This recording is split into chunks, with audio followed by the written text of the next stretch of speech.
Eric Holder has been a little bit more feisty recently, and the right wing doesn't like it, or as Anna would say, he don't like that.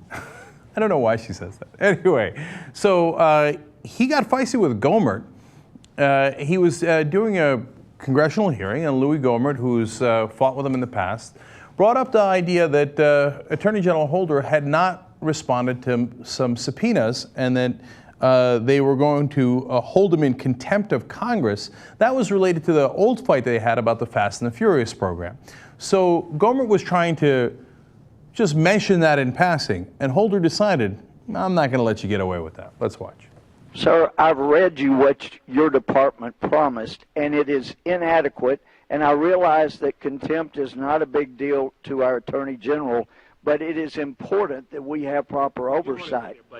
So, you don't want to go there, okay? I don't want to go there? No. About the contempt? You should not assume that that is not a big deal to me. I think that it was inappropriate. I think it was unjust. But never think that that was not a big deal to me.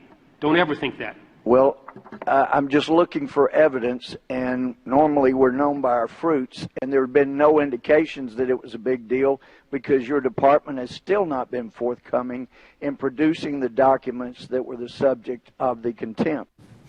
So, whoa, who's this guy? The Attorney General. He's acting like a general indeed. You don't want to go there, buddy. Now, he says that he just said it off the top of his head, and he might have. He might have just been angry at Gohmert and decided to strike back in that way. He did pick a good target because Louis Gohmert is respected by approximately 0 people, not just in Washington, but really across the country. He's universally known as the dumbest man in Congress. One of the reasons is because of an earlier encounter that he had with Eric Holder.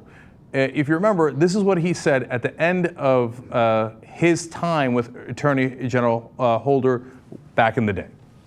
When you attack somebody's integrity and say they made statements that were not true, then of course that raises a point of personal privilege.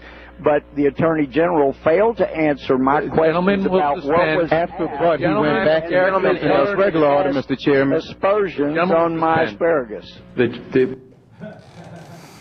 Well, that would really be a problem if you were to cast aspersions on your asparagus. You wouldn't want that on your asparagus at all. So at the end of these hearings, Holder decides, I'm going to do one little jab at Gohmert. Listen. Well, let me ask you. The time of the gentleman has expired. Unfortunately. Chair recognizes the gentleman. Asparagus. The chair recognizes the gentleman from Florida, Mr. Deutsch. Did you hear what he said at the end? Holder said at the end, good luck with your asparagus. Damn, I didn't know Holder had an elbow to drop, but apparently he does. And lately he's been dropping them a little bit more than usual. All right, good for him.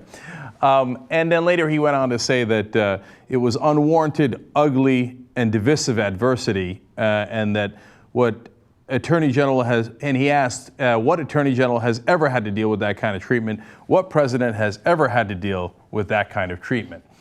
What's funny is that then Britt Hume and Joe Scarborough were enraged by that, and they're like, what do you mean? Remember what we did to Clinton? Which is a curious defense. I guess they're saying, no, it's not that we hate you because you're black, it's that we hate you because you're a Democrat.